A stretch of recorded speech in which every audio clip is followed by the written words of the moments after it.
हमारे जमाने में साइकिल 3 चरणों में सीखी जाती थी। पहला चरण केची, दूसरा चरण डंडा व तीसरा चरण था गद्दी।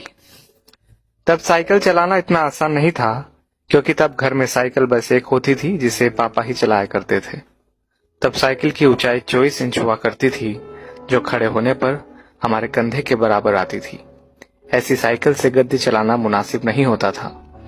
केची वो कला होती थी जहां हम साइकिल के फ्रेम में बने त्रिकोण के बीच घुसकर दोनों पैरों को दोनों पेंडल पर रखकर चलाते थे, और जब हम ऐसे चलाते थे तो अपना सीना तान कर टेढ़ा होकर हैंडल के पीछे से चेहरा बाहर निकाल लेते थे और टिन टिन करके घंटी इसलिए बजाते थे ताकि लोग भाग देख सके कि लड़का साइकिल दौड़ा रहा है।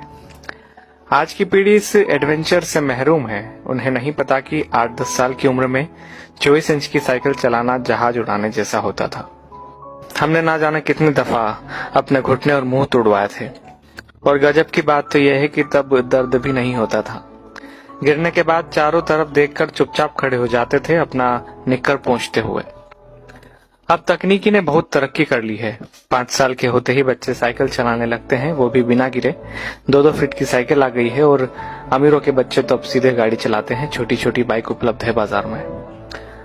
मगर आज के बच्चे कभी नहीं समझ पाएंगे कि उस छोटी सी उम्र में बड़ी साइकिल पर संतुलन बनाना जीवन की पहली सीख होती थी, जिम्मेदारियों की पहली कड़ी होती थी, जहां आपको यह जिम्मेदारी दे दी जाती थी कि अब आप गेहूं पिसाने लायक हो गए हैं। इधर से चक्की तक साइकिल डुगराते हुए जाइए और उधर से केची चलाते हुए घर वापस आइए।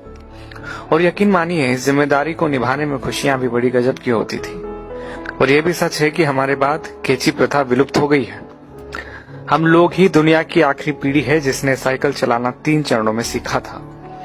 हम वो आखिरी पीढ़ी है जिन्होंने कई बार मिट्टी के घरों में बैठकर परियों और राजाओं की कहानी सुनी, जमीन पर बैठकर खाना खाया, प्लेट में चाय पी है।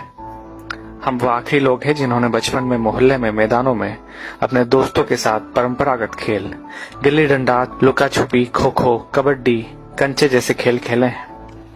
हम वो आखिरी पीढ़ी के लोग हैं जिन्होंने कम या बल्ब की पीली रोशनी में होमवर्क किया है और नोवेल पढ़े हैं। हम उसी पीढ़ी के लोग हैं जिन्होंने अपनों के लिए अपने जज्बात खतों में आदान प्रदान किए हैं। हम वो आखिरी पीढ़ी के लोग हैं जिन्होंने कूलर, एसी व हीटर के बिना ही बचपन गुजारा है।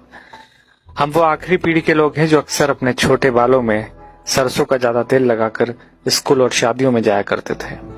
हम वो आखिरी पीढ़ी के लोग हैं जिन्होंने स्याही वाली दवात या पेन से कॉपी, किताबें, कपड़े और हाथ काले नीले किए हैं। हम वो आखिरी लोग हैं जिन्होंने टीचर से खूब मार खाई है। हम वो आखिरी लोग हैं जो मोहल्लों के बुजुर्गों को दूर से देखकर नुक्कड़ से भागकर घर आ जाया करते थे। हम वो आखिरी लोग हैं जिन्होंने गोदरेज सोप की गोल डिबिया से साबुन लगाकर शेव बनाई है, जिन्होंने गुड़ की चाय पी है, काफी समय तक सुबह काला या लाल दंत मंजन या सफेद टूथ पाउडर इस्तेमाल किया है। हम निश्चित ही वो आखिरी लोग हैं जिन्होंने चांदनी रातों में रेडियो पर बीबीसी की खबरें, विविध भारती, ऑल इंडिया रेडियो और बिनाका गीत माला जैसे प्रोग्राम सुने हैं। हम ही वो आखिरी लोग हैं जब हम सब शाम होते ही छत पर पानी का छिड़काव किया करते थे।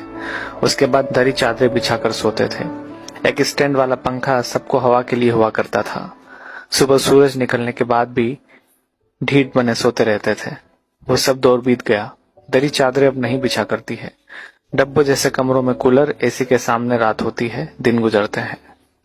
हम वो आखिरी पीढ़ी के लोग हैं जिन्होंने वो खूबसूरत रिश्तों और उनकी मिठास बांटने वाले लोग देखे हैं जो लगातार कम होते चले गए। अब तो लोग जितना पढ़ लिख रहे हैं उतना ही खुदगर्जी, अनिश्चितता, अकेलेपन व निराशा में खोते जा रहे हैं। हम ही वो खुशनसीब लोग हैं जिन्होंने रिश्तों की मिठास महसूस की है। हम एकमात्र वह पीढ़ी है जिसने अपने माँ बाप की बात हमेशा मानी है और बच्चों की भी मान रहे हैं।